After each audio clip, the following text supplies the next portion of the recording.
There's a piston where my heart used to be. Or maybe it's still there, buried somewhere beneath the translucent layers of what I've become. I don't know anymore. The memories blur together like oil mixing with water, never quite combining, never quite separate. But I remember the beginning. I have to remember the beginning, because remembering is the only thing that proves I was ever human at all. My name was Cale Vortis. I was 23 years old when I found the halo. 23 standard Terran years, which meant I'd already lived longer than most children born in the lower hives of Macarius Prime. I had black hair then. I think it was black, though sometimes I remember it as brown, and that uncertainty terrifies me more than anything else, because if I can't remember my own hair color, what else have I lost? My father told me once that I had his eyes. Dark, serious, the kind of eyes that looked older than they should have because they'd seen too much too young. My father.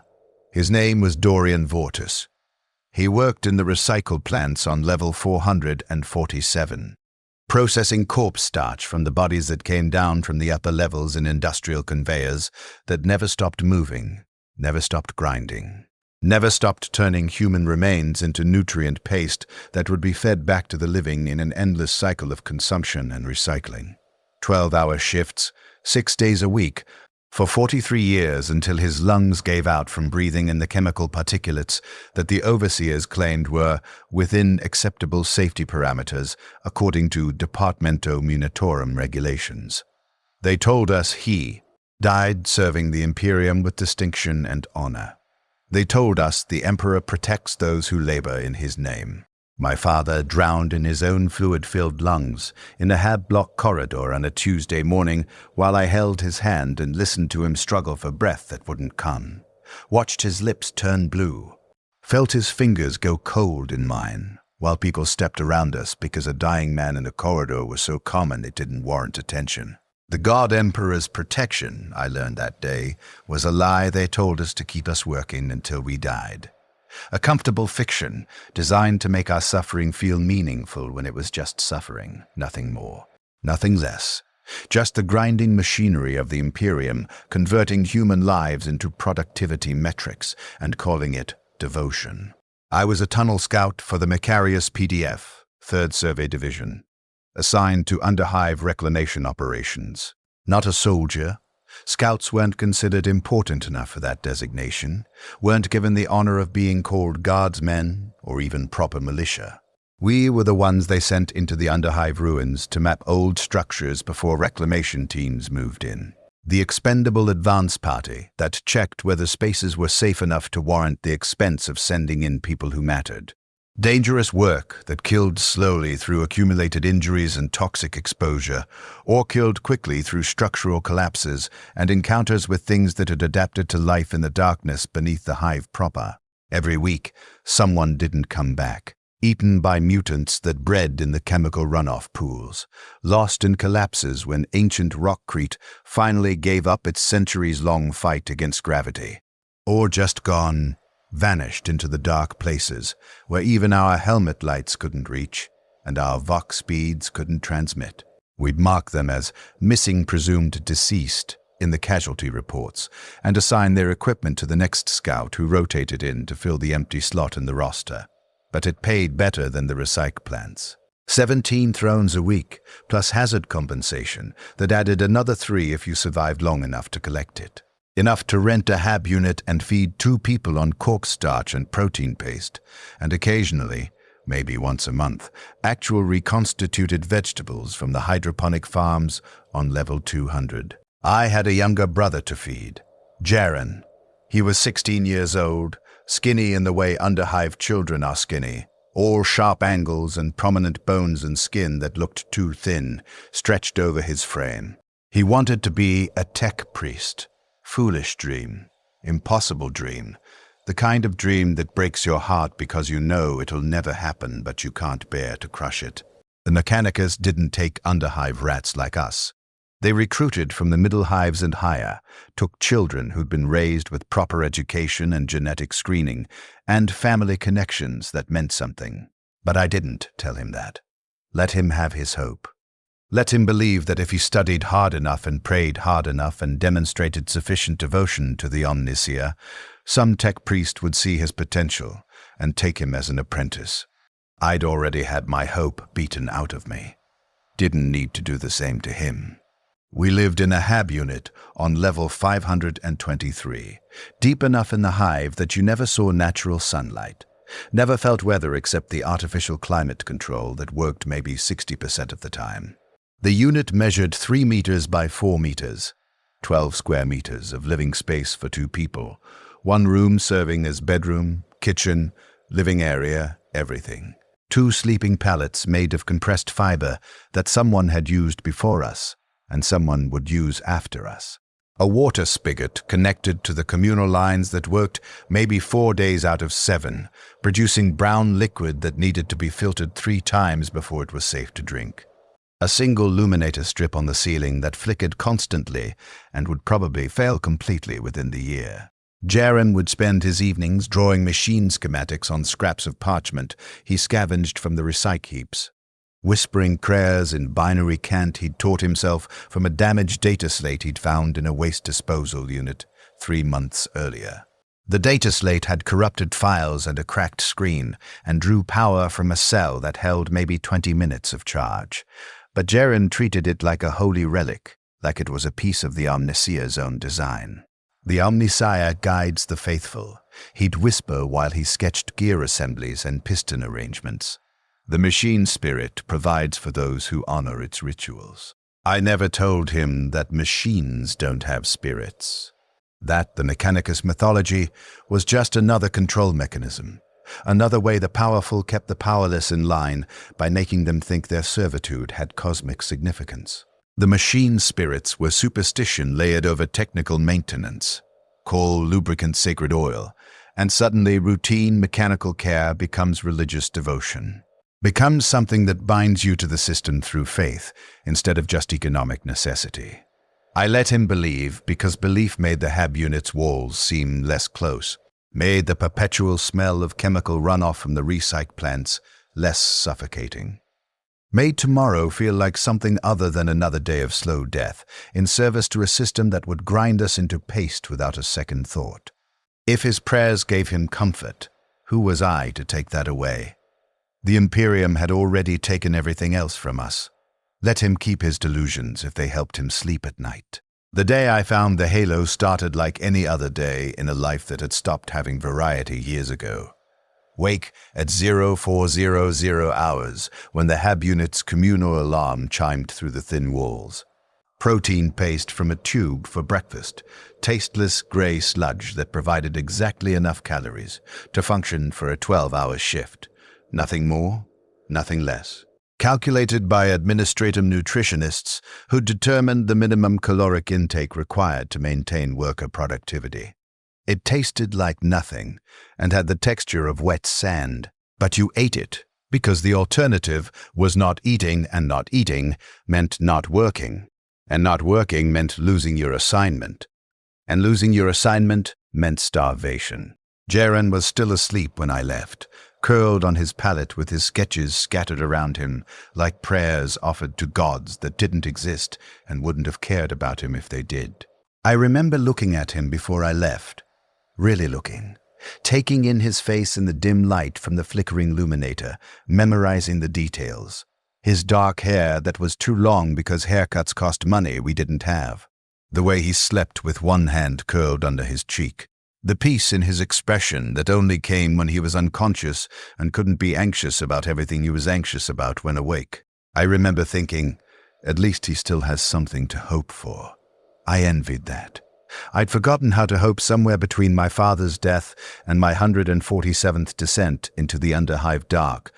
Had learned that hope was just a different kind of suffering, the suffering of expecting things to get better when they never did. The briefing at PDF Station Tertius 7 was delivered by Overseer Malchus, a fat man whose jowls shook when he talked, and whose uniform was clean in a way that marked him as someone who never went into the underhive himself. He read from a data slate without looking at us. The 6 tunnel scouts assembled in the briefing chamber that smelled like sweat and machine oil. And the fear nobody acknowledged, but everyone felt because acknowledging fear made you weak, and weakness got you reassigned to worse duties. Section 447. Gamma. Malchus droned in the tone of a man reading technical specifications for equipment he'd never personally use.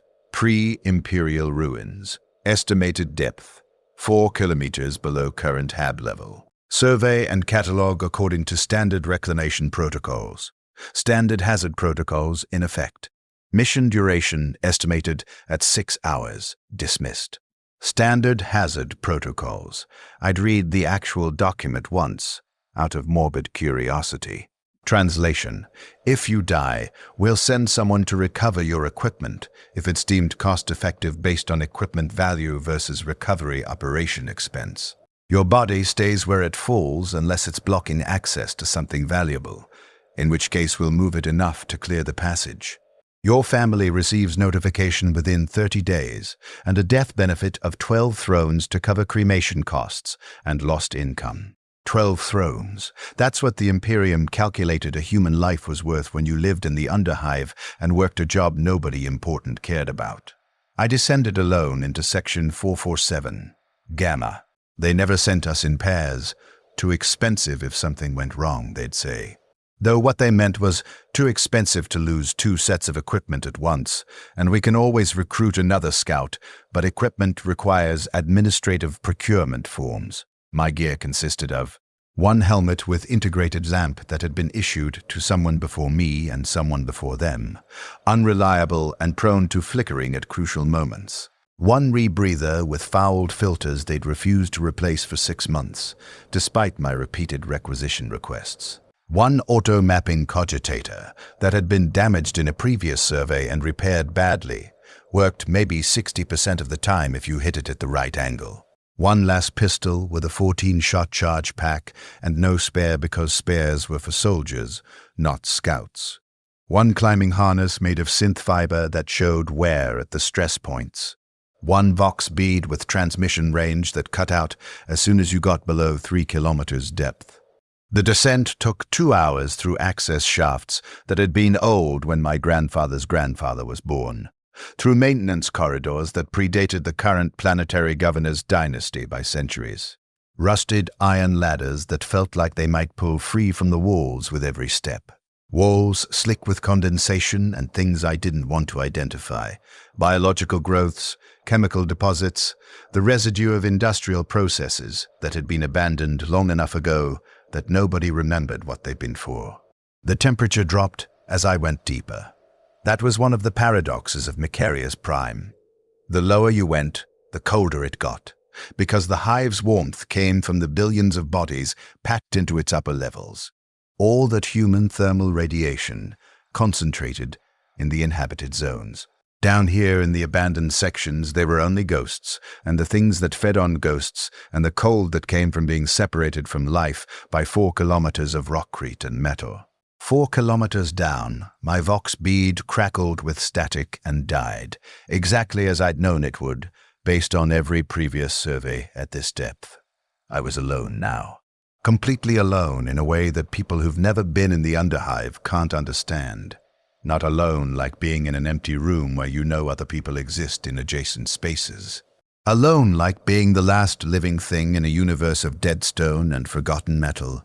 Alone like being an insignificant organic speck in a vast mechanical structure that had stopped caring about organic life millennia ago. Section 447. Gamma opened before me like a wound in reality. The architecture was wrong, fundamentally, architecturally, geometrically wrong in ways that made my surveyor's eye twitch with discomfort. I'd surveyed dozens of Underhive sections over 4 years, and you learned to recognize patterns. Imperial construction had a certain brutal efficiency to it. All right angles and load-bearing pillars, and cramped functionality designed to pack maximum utility into minimum space. Everything served a purpose, and that purpose was always the same. Fit more bodies into less space and extract maximum productivity from those bodies before they broke down. This was different. The walls curved in ways that made my eyes hurt to follow, sweeping arcs that didn't correspond to any structural logic I understood. The angles where walls met floor met ceiling seemed to shift when I wasn't looking directly at them, like my peripheral vision was reporting different dimensions than my direct gaze. The stone, if it was stone, and I wasn't certain it was, had a faint luminescence, a ghostly glow like captured moonlight, dying very slowly over thousands of years. Not bright enough to illuminate properly, just enough to create shadows that fell in directions that didn't match my helmet lamp's position. And the silence. The silence was a physical thing, a presence that pressed against my eardrums and made me want to scream just to break it. Not the silence of an empty room, the silence of a space that was actively absorbing sound, eating it, preventing it from existing. My footsteps made no noise. My breathing inside the rebreather should have echoed. Didn't. The silence consumed everything and gave nothing back. I should have turned back. Every instinct I'd developed over 4 years of tunnel scouting screamed at me to mark the location as architecturally anomalous.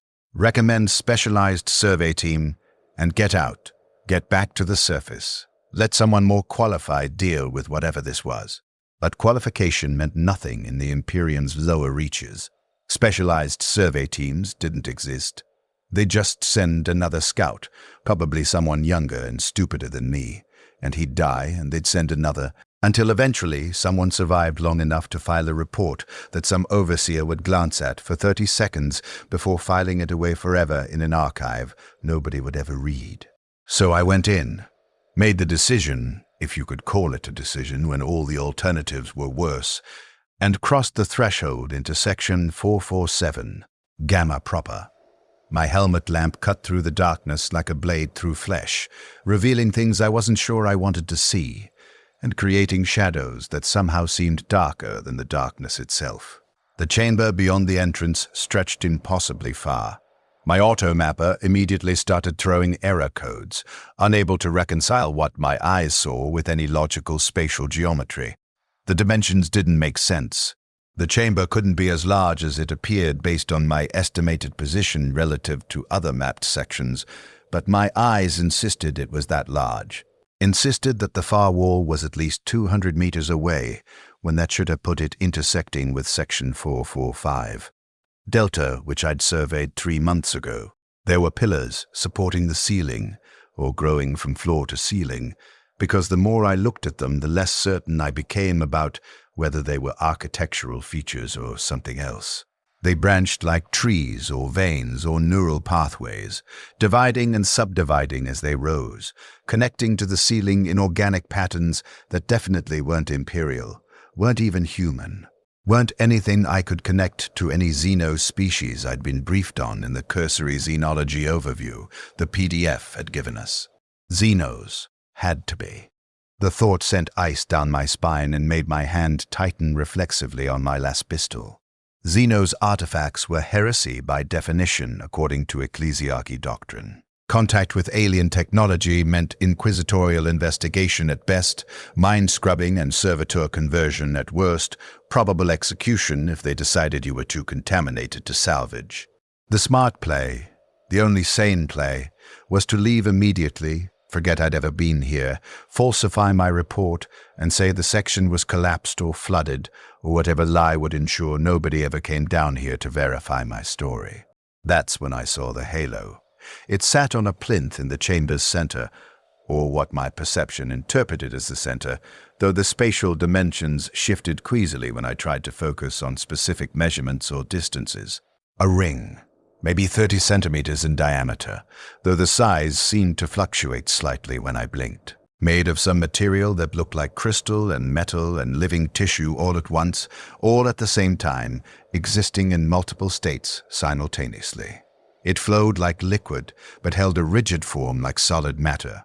It gleamed like polished metal, but had the translucence of organic tissue.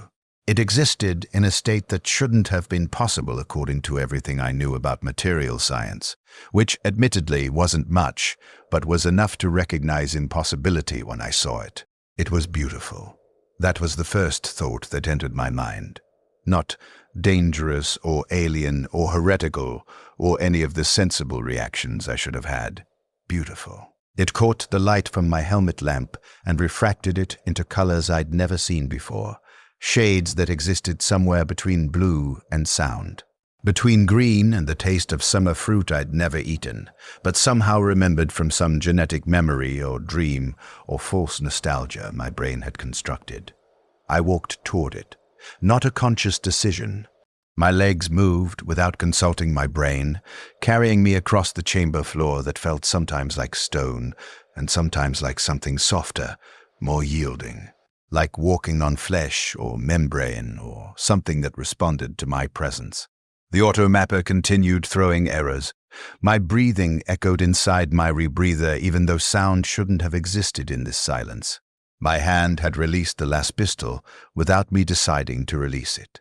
The temperature rose as I approached. Not uncomfortable, pleasant, actually. Like the warmth of another human body, the kind of warmth I hadn't felt since my father died. Since the last time someone touched me with affection instead of transaction, since the last time physical contact meant comfort instead of crowds and commerce and the impersonal collision of bodies in overcrowded hab corridors. The halo hummed, not with sound. My ears detected no acoustic vibration. It hummed with potential, with meaning, with something that resonated in my bones and teeth and the spaces between my thoughts. A frequency that existed below hearing or above it, or in some dimension perpendicular to normal sensory experience. I could feel it in my marrow, in the calcium of my skeleton, in the iron in my blood. I reached out. My hand, gloved in standard-issue synth leather that was worn thin at the fingertips, extended toward the ring, and some distant part of my mind screamed warnings I couldn't quite hear over the humming that wasn't sound. Every survival instinct I possessed told me to stop, to run, to get away from this impossible object that should not exist and definitely should not be touched. I touched it anyway. The world inverted. Pain exploded through my nervous system. Not like burning or cutting or breaking, not like any pain I'd experienced or imagined experiencing. Pain, like every cell in my body, was being rewritten in a language my nervous system didn't understand. Like my genetic code was being translated into a dialect of DNA that didn't match human templates. I couldn't scream. My throat seized. My lungs forgot how to process air. My diaphragm refused commands. I fell, or the world fell, or the concept of direction stopped having meaning. The halo slipped onto my wrist. I didn't put it there. My hand didn't guide it. It moved itself, contracting to fit perfectly around the joint between hand and forearm, tightening until it sat against my skin like it had always been there, like it had been waiting specifically for me and I had been constructed specifically to wear it. The pain continued for what felt like hours but was probably seconds, every nerve ending firing simultaneously, every muscle contracting, my brain trying to process signals it wasn't designed to interpret. I could feel my cells dying and being replaced, dying and being replaced, generations of cellular death and rebirth cycling through my body at speeds that should have been impossible. Then the pain stopped. Not gradually, instantly, like someone had flipped a switch and turned off the pain circuits completely. I lay on the chamber floor gasping, my rebreather mask fogged with condensation from breath that came too fast, too shallow. My heart hammered against my ribs like it was trying to escape my chest cavity. But I was alive and different. I couldn't identify what had changed immediately, not in any specific way I could articulate, but something had shifted in the fundamental way I experienced existence. My body felt more present, more real, as if before this moment I'd been experiencing life through a filter I hadn't known existed, and now that filter had been removed and everything was sharper, clearer, more intensely itself. I stood. My legs responded perfectly, with precision I'd never had before. The persistent ache in my left knee, legacy of a full 2 years ago that had never quite healed properly because proper medical treatment cost money I didn't have, was gone, completely vanished. The dull pressure behind my eyes that I'd had for weeks, probably from breathing too much recycled plant air contaminated with chemical particulates, disappeared. The chronic lower back pain from sleeping on inadequate pallets and climbing ladders for hours every day, absent. I felt good. Better than good. I felt like I'd never felt before in my entire life, like every moment of my previous existence had been spent moving through water, and now I'd finally surfaced and could breathe properly for the first time. My muscles responded with perfect efficiency. My balance was flawless. My vision seemed sharper even in the chamber's dim light. The halo sat on my wrist like jewelry, like a promise, like a lie I desperately wanted to believe, because believing it felt better than the alternative, which was acknowledging that I'd done something catastrophically stupid and would probably die screaming from Xeno's contamination within the week. I should have taken it off, should have run, should have done anything except what I did, which was stand there in that impossible chamber and feel grateful for whatever had just been done to me. Grateful, like a starving man given poisoned bread, and too hungry to care about the cost until the poison takes effect. The ascent back to the surface took 3 hours of climbing through maintenance shafts that suddenly felt less oppressive than they had on the way down. Normally the climb left me exhausted, trembling, my muscles screaming from the exertion of hauling myself up 4 kilometers of vertical distance with inadequate rest stops. This time I barely noticed the effort. My body moved like a machine. Efficient, tireless, perfect. Each handhold felt secure, each foothold placed with unconscious precision. My breathing remained steady throughout, never labored, never desperate for oxygen that didn't come fast enough. The halo gleamed on my wrist, catching light that didn't exist in the shaft's darkness. I kept looking at it during rest stops I didn't need, but took anyway because not taking them would have been abnormal, would have drawn attention. The ring seemed to pulse faintly, or maybe that was just my imagination projecting meaning onto an object that was simply an object. But it felt alive, felt aware, felt like something watching me from the inside of my own skin. I reached the surface at 13:47 hours according to my chronometer, which meant the entire survey, including descent, exploration, and ascent, had taken just under 10 hours. Standard duration for a deep underhive survey. Nothing unusual to report regarding timeline. I filed my data slate into the collection slot at PDF Station Tertius 7 and transmitted my verbal report to the duty officer, a bored-looking man named Kellen who was already filling out the paperwork before I finished speaking. Section 447, Gamma, I said. My voice sounded normal. That surprised me. I'd expected it to sound different somehow, to reflect the changes I could feel happening inside my body. Structurally unstable. Multiple load-bearing pillars showing stress fractures. Recommend classification as condemned and permanent closure. Kellen didn't look up from his paperwork. Salvageable materials, too dangerous to risk reclamation crews. Noted. Report filed. Dismissed. That was it. That was how easy it was to lie to the Imperium, to hide Xeno's contamination, to doom myself and potentially others. One lie, delivered in a steady voice to a bored functionary who didn't care enough to question it. The system was so vast, so bureaucratic, so indifferent, that individual deception disappeared into it like drops of water into an ocean. I went home to the Hab unit, where Jaron was still sketching his machines and whispering his prayers to the Omnisire that didn't exist and wouldn't have cared about him if it did exist. The door mechanism stuck. Had been sticking for 3 months, despite my repeated requests to maintenance. But this time, when I pushed it, the door didn't just open, it flew open. Metal screeching against the warped frame as my newly efficient muscles applied more force than necessary. Jaron looked up from his pallet, startled. He was sprawled in his usual position, a piece of charcoal in his fingers, leaving black smudges on his hands and face.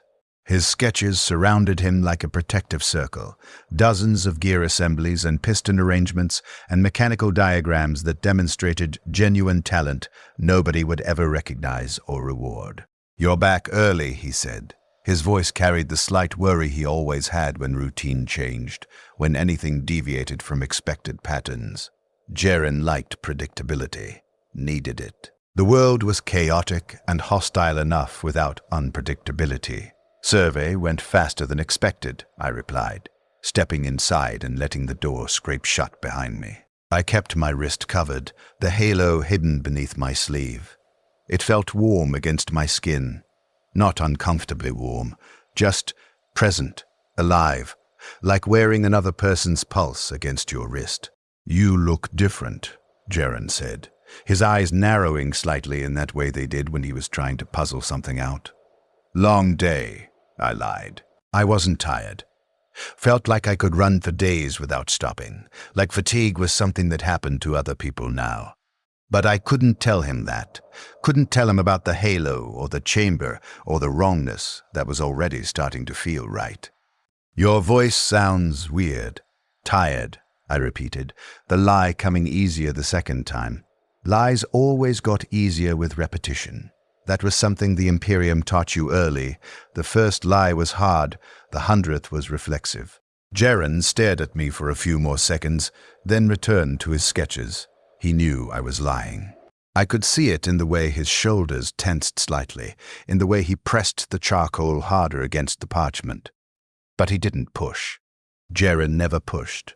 He'd learned young that pushing for truth in the Underhive usually got you answers you didn't want to hear.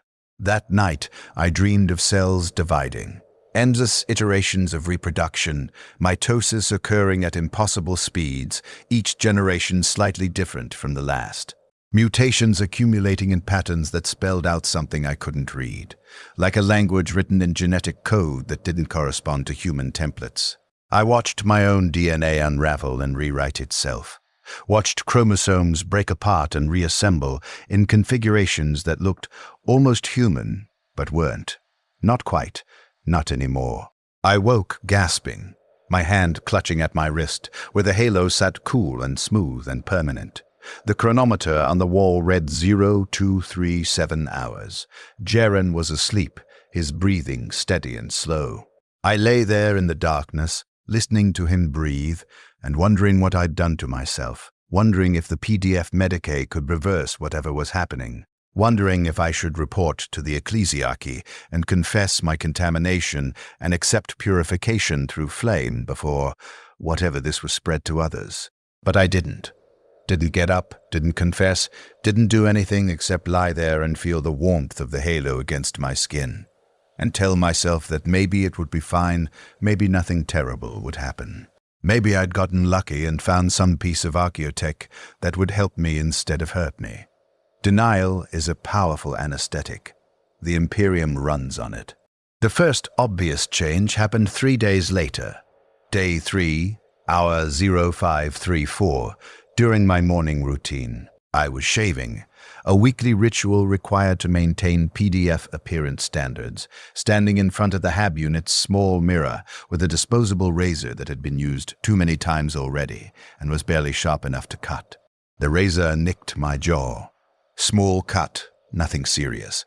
Blood welled up in a thin line along my jawbone. I reached for the styptic powder we kept in the medical kit.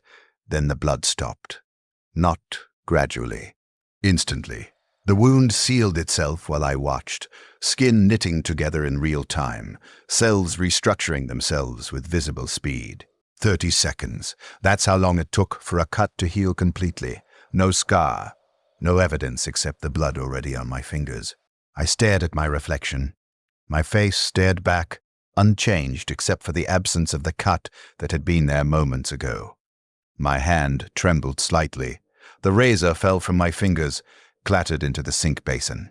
I cut myself again, deliberately this time, pressed the razor harder against my jaw and drew it across the skin, opening a longer, deeper cut. Blood flowed for maybe 5 seconds before the wound began sealing itself, flesh weaving together like thread through cloth, like watching video footage in reverse. The pain lasted longer than the injury.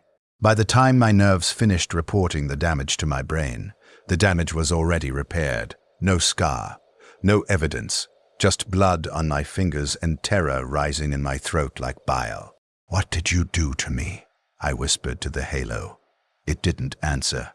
Objects don't answer, but I felt something, a sense of satisfaction radiating from the ring, or maybe from the place in my cells where the ring's influence had taken root. It was pleased. I was functioning as intended. The system was working according to design specifications I didn't understand and hadn't agreed to. I didn't go to the Medicaid. The thought occurred to me: report to the PDF medical facility, explain what was happening, let someone with actual medical training examine me and determine what was wrong. But what would I tell them? I touched Xenos technology and now I heal instantly, they'd ask where I found it. I'd have to explain Section 447, Gamma, and my falsified report. They'd report me to the Ecclesiarchy for heresy, to the Inquisition for Xenos contamination. The priests would declare me contaminated, corrupted, tainted beyond redemption. They'd burn me and call it mercy, and my brother would watch and believe the lies they told about the God Emperor's protection, about purification through flame, about how my death served the Imperium.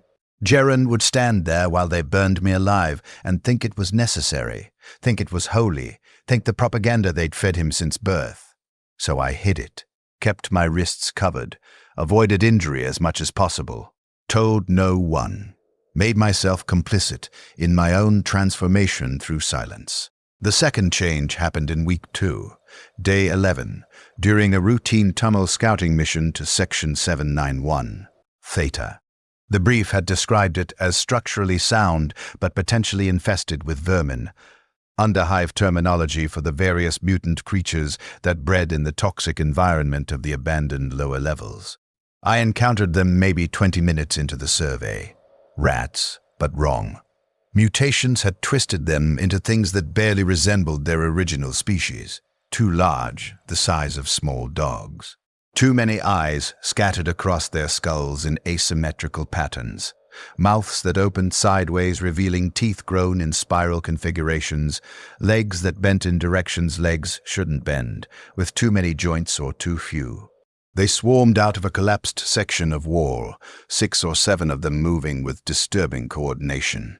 One of them bit me before I could draw my last pistol. Its teeth tore through my glove and into my hand, penetrating meat and scraping bone. Pain exploded up my arm, sharp and bright and immediate. I shot it. Reflexive action born from 4 years of survival training. Last pistol pressed against its skull, trigger squeeze, flash of light, and smell of burned flesh and ozone. The last bolt vaporized its brain, and it fell away from me, dead before it hit the ground. The others scattered, disappearing back into the walls. But my hand healed, fast, faster than the razor cut, faster than should have been possible even with the accelerated healing I'd already witnessed.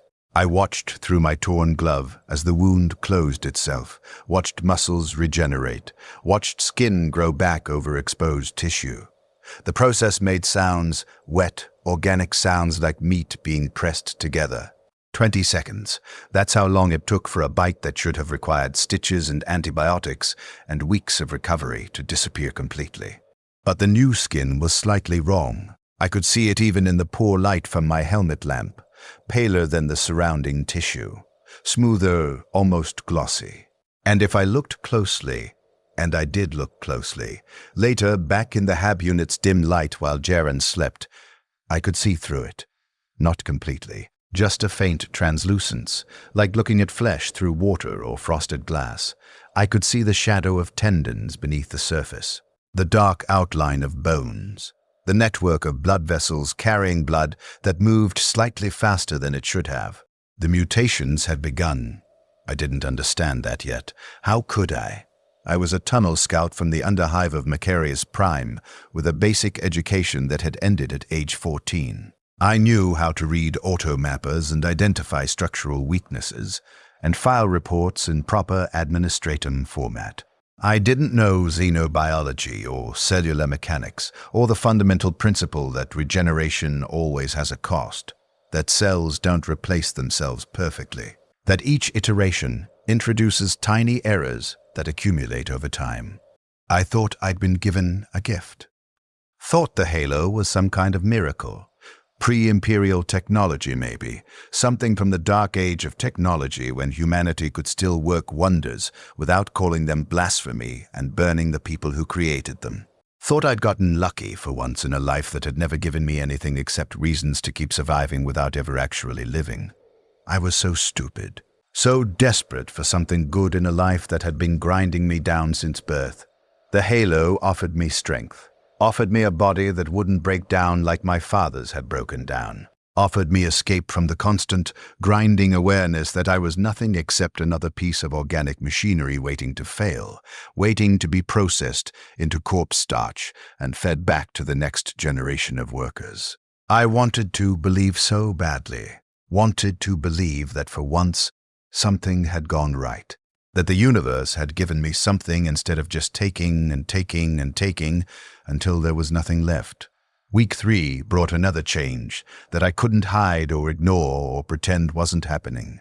My hair started falling out, not all at once, that would have been too obvious, would have forced me to confront what was happening immediately, just gradually, insidiously. A few strands on my sleeping pallet when I woke up, a small clump when I ran my fingers through it during my morning routine. More strands in the sink after I washed my face. By week 4, I was nearly bald. The hair that remained grew in patches, thin and brittle and wrong, and the skin of my scalp had that same faint translucence as my hand. I could see the shadows of veins beneath the surface, pulsing with blood that moved too fast, circulating with efficiency that exceeded normal human parameters. "Are you sick?" Jaren asked me on day 26. His voice carried worry that made my chest ache with guilt, because I was doing this to him, was making him worry, was bringing fear into his life when he already had enough reasons to be afraid just from living in the underhive and being young and powerless. "Vitamin deficiency," I lied. The words came out smooth, practiced. I'd been preparing lies for days, rehearsing explanations that would satisfy without revealing. "The Medicaid is adjusting my supplements. Should clear up in a few weeks." He believed me. Why wouldn't he? He was 16 and I was his brother, and brothers don't lie about important things. Except I was lying. I'd been lying for weeks. Was going to keep lying until what? Until I turned into something that couldn't lie anymore because I couldn't speak? Until the mutations progressed so far that no lie could cover them? Until I became something so obviously wrong that even Jaren's desperate need to believe me couldn't overcome the evidence of his own eyes. I didn't know. Didn't want to know. I just wanted the halo to stop. Wanted it to undo whatever it was doing. Wanted to go back to being Cale Vortis, with his aching knee and his dead father, and his borrowed hope, and his normal human body that aged and broke and would eventually die like human bodies were supposed to die. But the halo didn't stop. Objects don't stop. They function according to their design, and the halo's design was to keep me alive no matter what that meant, no matter what I became in the process. Month 2 began with a change I couldn't explain to anyone, couldn't even fully explain to myself. I stopped eating, not intentionally. I didn't decide to stop, didn't consciously refuse food. Food just became irrelevant. My body didn't signal hunger anymore. The normal physiological cues that told you when you needed nutrition just stopped. I'd put protein paste in my mouth out of habit, and it tasted like nothing, like chewing plastic, and my stomach didn't want it. The act of swallowing became difficult, like my throat had forgotten the purpose of the reflex. But I didn't get weak, didn't lose weight. My body maintained itself through some mechanism I didn't understand, some process that pulled energy from somewhere that wasn't food. The halo, I assumed, had to be the halo. It was sustaining me through means I couldn't comprehend, rewriting my biology to eliminate the need for external nutrition. The translucence spread. Started with my hands and scalp, then my arms, my chest, my legs, my entire body gradually becoming see-through, flesh transforming into something that resembled clear glass or crystal or membrane. When I looked at my reflection in the polished metal surface of the Hab unit's water spigot, we had no proper mirror, couldn't afford one. I could see my organs, faintly at first, then more clearly as the weeks progressed. The dark shape of my liver on my right side, The pulsing mass of my heart behind my ribs, beating with mechanical regularity that seemed too precise, too consistent. The coiled tubing of my intestines, though they moved less than they should have because I wasn't eating and they had nothing to process. My lungs expanding and contracting, visible through the clear flesh of my chest wall. My skin had become a window. My body had become architecture made visible. All the internal machinery that was supposed to be hidden now on display. The Medicae can help, Jaren said on day 53. He'd stopped believing my lies sometime in week 6 or 7, though he'd been kind enough not to say so until now. Whatever this is, whatever's happening to you, they have technology, medicines, treatments. They can't, I interrupted. My voice sounded hollow now. When had that happened? When had I started sounding like something speaking from the bottom of a well? Like an echo of a person instead of an actual person. KL, you're dying. No. I held up my hand. Translucent flesh barely distinguishable from air. The bones clearly visible beneath the clear tissue. Every carpal and metacarpal distinct. I'm not dying. That's the problem, Jaren. That's the whole problem. I'm never going to die. The truth sat between us like a third presence in the HAB unit, heavy and terrible and undeniable. Jaren stared at me with eyes that were too wide, too young, too full of the horror I felt but couldn't properly express because my emotional responses were starting to flatten, starting to become as mechanical as my heartbeat. He wanted to say something. I could see the words forming behind his teeth, could see him trying to find language adequate to this situation. But what could he say? What comfort existed for this? What reassurance could bridge the gap between normal human existence and whatever I was becoming? The halo, I whispered. I pulled back my sleeve with fingers that barely felt like mine anymore, showed him the ring on my wrist. It gleamed like captured starlight, beautiful and terrible and completely alien. I found it in the Underhive 5 weeks ago. Section 447, Gamma. I thought. My voice cracked, and the crack sounded wrong, sounded like crystal breaking. I thought it was helping me, thought it was making me stronger. I was so stupid, Jaren, so desperate for something good that I didn't question what it was or what it would cost. Month 3 progressed with the inevitability of entropy. I stopped going to PDF briefings. Couldn't. My body had become so translucent that clothing barely concealed it anymore. I wrapped myself in layers, oversized robes I purchased with money I should have been spending on food Jaren actually needed, gloves that covered my hands, a hood that shadowed my face. I looked like a penitent from the ecclesiarchy, one of those fanatics who wandered the hive levels flagellating themselves and preaching about mankind's sins. That was fine. Better to be mistaken for religious than recognized as something wrong. Something Xenos touched, something that needed to be reported to authorities who would respond with fire and prejudice. Jaren tried to help me remove the halo. We spent hours working at it in the privacy of our HAB unit, with the door mechanism jammed shut and the single illuminator providing inadequate light. Prying with tools he'd scavenged from recyc heaps. Cutting with a monomolecular wire he'd stolen from a construction site. Heating it with a plasma torch he'd borrowed from a friend who worked in the manufacturing plants. Freezing it with chemical coolants that burned his fingers and mine. Nothing worked. The ring had fused to my wrist, or my wrist had grown around it, or there was no longer a meaningful distinction between my flesh and the artifact. It was part of me now, part of my cellular structure. Every attempt to remove it just triggered faster regeneration, accelerated healing that left my wrist more translucent than before, more obviously wrong. The Mechanicus, Jaren said on day 71. He was desperate now, grasping at solutions that didn't exist, that had never existed. They have tools, technology. They study machines, and xenotech sometimes, in controlled environments. They'd dissect me, I said. My voice had continued changing, hollow and echoing, like sound traveling through crystal or glass. Study me like a specimen. Turn me into a servitor if I was lucky, if they decided my brain was still human enough to salvage. If I wasn't lucky, they'd keep me alive forever as a research subject. The halo won't let me die, remember? They could cut me apart and study the pieces, and I'd regenerate, and they could do it again, forever. That was the worst realization. Not the mutations, not the translucence, not even the loss of humanity. The worst realization was that I couldn't escape, couldn't take the coward's way out, couldn't choose oblivion over this slow transformation into something that shouldn't exist. I'd tried in week 8, when the horror of what I was becoming had finally overcome my fear of death.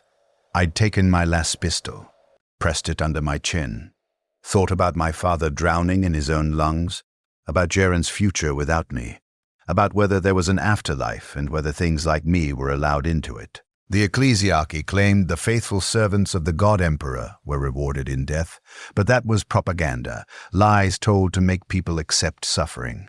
There was only oblivion, only ending, and ending seemed like mercy compared to continuing as whatever I was becoming. I pulled the trigger. The last bolt burned through my skull at point-blank range. I felt it, the searing heat, the catastrophic trauma, the way my brain tissue vaporized instantly, felt my consciousness fragment and scatter. Felt death for about 15 seconds. Then my skull knit itself back together. My brain tissue regenerated, neurons reconnecting in patterns that were close enough to what they'd been before, but not quite exact, like copying a document repeatedly until the text becomes slightly corrupted. My consciousness reassembled itself from fragments, piecing together identity and memory and awareness into something that resembled Kale Vortis, but wasn't. Not quite. Not anymore. I woke up on the hab unit floor with Jaren screaming and blood everywhere and the halo gleaming on my wrist like a promise that I would never ever be allowed to break. I tried 4 more times that night, each attempt more desperate than the last. Each time the halo brought me back, repaired the damage, forced life back into tissue that should have stayed dead. By the 5th attempt, I couldn't make myself pull the trigger anymore. Not because I'd accepted what I was becoming. Because I'd learned the fundamental truth. The halo wouldn't let me die. Its function was to maintain life, and it performed that function with perfect efficiency, regardless of my desires or dignity or suffering. Month 4, day 103. I stopped being able to speak properly. My vocal cords had become so translucent, so mutated, that producing human speech required conscious effort that became harder each day.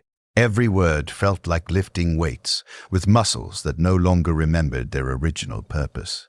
The sounds that came out weren't quite words anymore, more like approximations, like someone who'd learned speech phonetically without understanding the underlying mechanics. Jaren cried when I tried to tell him I loved him, and the words came out as grinding crystal sounds, as harmonics that might have been language in some context but weren't human language, weren't anything a human throat should be able to produce. I wrote things down instead, messages on the parchment Jaren used for his machine sketches, using charcoal that left marks on paper even when my translucent fingers could barely grip it properly. I'm sorry. It's not your fault. Don't try to follow me. Live for both of us. Remember me as I was, not as I became. Because I was leaving, had to leave. The hab unit was too small, too warm, too bright. My body had started rejecting light, not painfully, but with a deep cellular wrongness that made my translucent flesh ache in ways pain couldn't describe. Light penetrated through me now, couldn't be blocked by skin that had become transparent. It illuminated my organs from the outside, cast shadows through my body that fell on my bones. I needed darkness, needed cold, needed the deep places where the halo had been born, and where things like me belonged, where I could exist without the constant reminder of what I'd been and what I'd lost. The last thing I did before I left was look at Jaren. Really look at him with eyes that could see spectrums human eyes weren't designed to perceive. Memorize his face because I knew, with the certainty of someone whose brain had been destroyed and regenerated 5 times, that I would forget it eventually. The halo kept my body alive, but it couldn't preserve my mind perfectly. Each regeneration degraded something. Memories wore away like stone underwater, slowly but inevitably, eroding into nothing. "The Omnissiah guides," Jaren whispered on day 117. His voice shook with tears he was trying not to cry. He was trying to give me comfort through his faith, through the religious framework he'd constructed to make sense of a universe that didn't make sense. I loved him for it, even though I knew his faith was lies. Knew the Omnissiah was just another false construction, another control mechanism in an imperium built on control mechanisms all the way down, another set of chains wrapped in doctrine and called devotion. I loved him for believing, because belief was the only thing that kept people like us from recognizing how completely, utterly meaningless our suffering was. I couldn't tell him that, couldn't take away his prayers when prayers were the only thing he had left. Let him believe the lies that made existence bearable. Let him think machine spirits were real, and the Omnissiah cared and devotion mattered. I'd seen behind the curtain, touched the machinery of false divinity, and it had destroyed me. Better one of us kept hoping. I left during the night cycle. Month 4, day 119, hour 0237. I descended back into the underhive using maintenance shafts I knew from 4 years of survey work, moving through access corridors with a body that no longer tired, no longer needed rest, no longer functioned according to human parameters. Back toward section 447, Gamma. Back to the chamber where the halo had been waiting for someone like me. Someone desperate enough and stupid enough and broken enough to accept a gift that was never a gift at all. Just a curse that looked like salvation until you understood what salvation cost. The darkness embraced me. That's how it felt as I descended through level after level, leaving the inhabited hive behind. Like the underhive, darkness was something alive that had been waiting for me to return to it, waiting to reclaim what belonged to it. My translucent body, nearly invisible now, just a vague outline of organs and bones held in suspension by clear flesh, moved through the tunnels with perfect efficiency. I didn't need light anymore. Could see in darkness through some mechanism I didn't understand, my mutated eyes processing wavelengths human eyes were never designed to perceive. Infrared, ultraviolet, things that didn't have names because humans had never evolved to see them. The darkness wasn't dark to me anymore. It was full of information, full of spectrums and frequencies, and data that painted the world in colors that didn't exist in normal human perception. I reached section 44-7, Gamma, on day 120. The chamber was exactly as I'd left it 4 months ago, or 4 centuries ago, or 4 seconds ago, because time had stopped meaning what it used to mean. The impossible architecture, the branching pillars, the spatial dimensions that didn't reconcile with logic or geometry. The plinth where the halo had sat was empty. Of course it was empty. The halo was on my wrist now, fused to me, part of me, keeping me alive in defiance of mercy or reason. But there were others. 7 more plinths arranged in a circle around the chamber's center. 7 more halos waiting in the darkness, gleaming with captured light that shouldn't exist in a place this deep, this forgotten. 7 more curses waiting for 7 more desperate fools who would mistake damnation for salvation. I understood then. Understood what the halos were. Not gifts, not technology, traps. Predatory artifacts designed to prey on desperation, designed to offer false hope to people who had nothing left to lose. They granted immortality because immortality was the cruelest curse imaginable, forcing consciousness to persist long after everything that made that consciousness human had rotted away. The Xenos species that had created them, whoever they were, whatever they'd been, had understood human psychology perfectly, had understood that we were a species that clung to life even when life became unbearable, that we'd accept any price to avoid death, even when death was mercy. Month 6. I remained in section 447, Gamma, unable to leave, unable to die. My body had completed its transformation. I was translucent completely now. You could look through me like looking through water, see every organ, every bone, every blood vessel. My flesh had the consistency of membrane or tissue paper, thin and delicate, but somehow stronger than it had ever been when it was properly human. I couldn't tolerate light anymore. Even the faint luminescence from the chamber's walls was too much. I retreated to the darkest corners, pressed myself against stone that was older than the Imperium, older than humanity's expansion to the stars. My mind was going. I could feel it degrading with each regeneration cycle. The halo kept my body alive, but my brain wasn't meant to exist forever. Neurons fired incorrectly. Memories dissolved like sugar in water. I would forget things mid-thought, lose entire days or weeks to confusion, where I couldn't remember who I was or why I was here. Sometimes I remembered Jaren, my brother. His face was already fading. I could remember that he existed, but not what he looked like. Dark hair, maybe, or was it light? Was he tall or short? Young or old? The details slipped away every time I tried to hold them.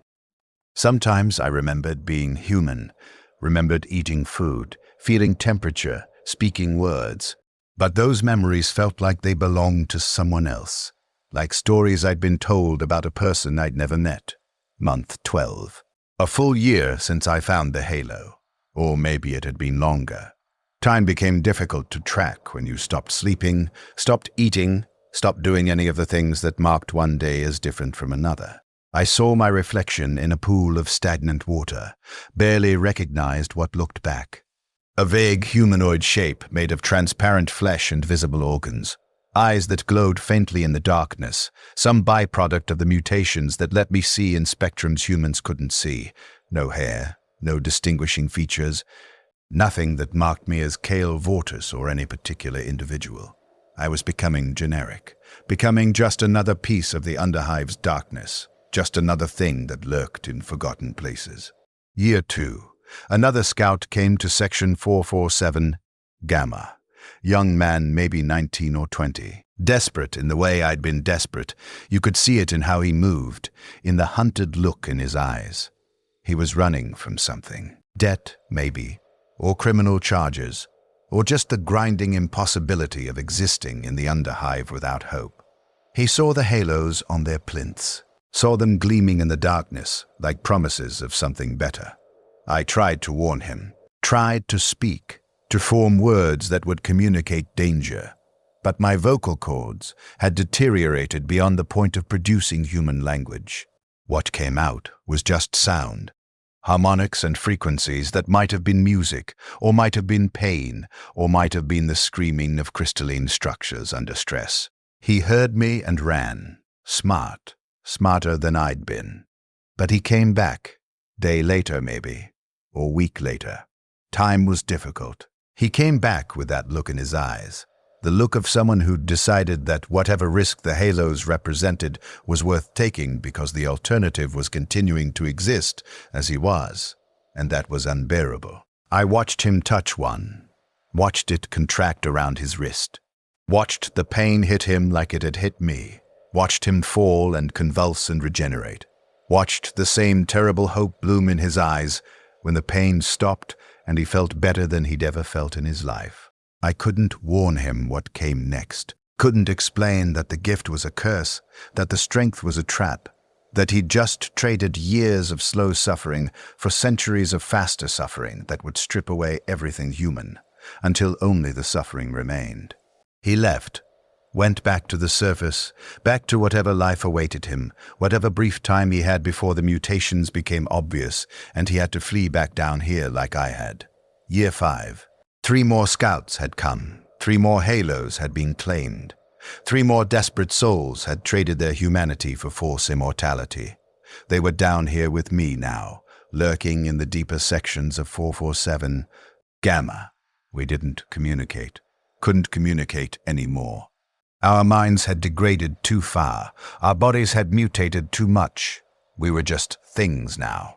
Translucent masses that moved through darkness and remembered being human but couldn't quite remember what that meant. Year 10. The memories were almost gone. I knew I'd had a name once. Knew I'd had a brother. The details were gone, but the emotions remained. Ghost impressions of love and guilt and loss that no longer had objects, but still generated response. I knew I'd been warned about something. Knew there were words people used to say. The Emperor protects. And those words were lies, but I couldn't remember why I knew they were lies, or what the truth was supposed to be instead. Year 20. My body barely resembled human form anymore. The constant regeneration had introduced so many mutations, so many errors accumulated over thousands of cycles of cellular death and rebirth. I was taller than I'd been.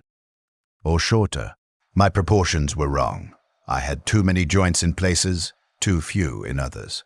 My internal organs had rearranged themselves into configurations that somehow still functioned but didn't match human anatomy. I was alive. That was all the halo cared about. That I continued existing, continued experiencing consciousness, continued suffering in whatever form suffering took for something that had stopped being meaningfully human decades ago. Year 50.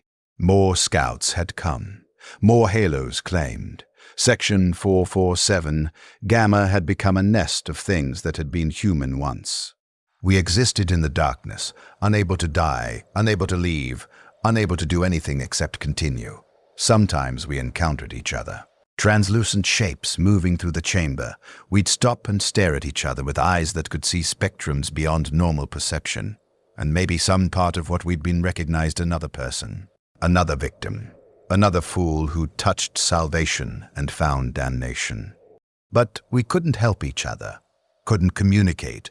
Couldn't even properly remember that help was something we should want to give. Year 100.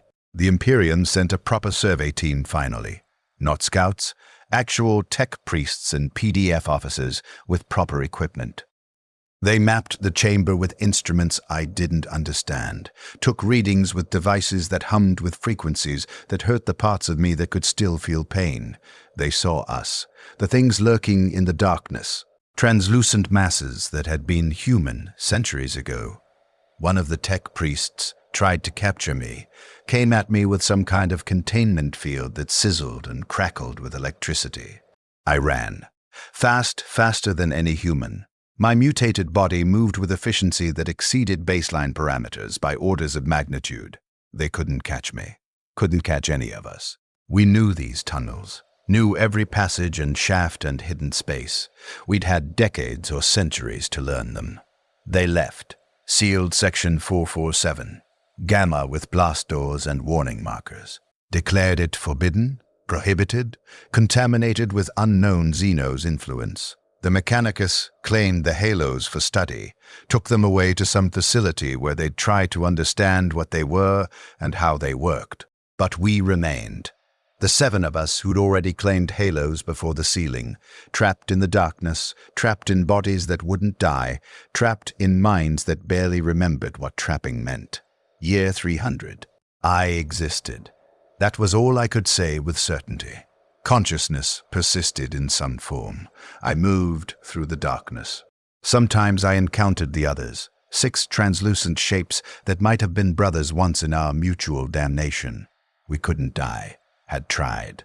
The halos wouldn't permit it. They kept us alive through mechanisms that violated every principle of biology, kept forcing life into tissue that should have failed centuries ago. Year 500, memory was almost completely gone. I remembered darkness, remembered movement, remembered something about warnings and lies and protection that wasn't protection. Sometimes I remembered a face, young, male, important somehow. Brother? Son? The relationship wouldn't solidify, wouldn't take concrete form in a mind that had been destroyed and regenerated so many times the neural patterns had become noise. Year 900. I am. That's all. Subject and verb. Existence without object or purpose or meaning. I am in darkness. I am translucent. I am alive in defiance of mercy. The halo glows on what used to be my wrist, fused to tissue that barely resembles flesh anymore. It keeps me alive. That's its function. Its only function. Life without quality or content or humanity. Just the bare fact of continued existence. More scouts come sometimes. I can't warn them, can't communicate. Can only watch as they find the other sections, the other chambers where more halos wait in darkness. The Imperium calls them artifacts, xenotech, dangerous but potentially valuable. They study them in facilities they think are secure. They don't understand what they are. Don't understand that the halos aren't technology. They're traps that prey on the Imperium's own cruelty, that exploit the desperation the Imperium creates in its own citizens. They promise salvation to people who have nothing, offer immortality to people ground down by a system that treats human life as resource to be exploited and discarded.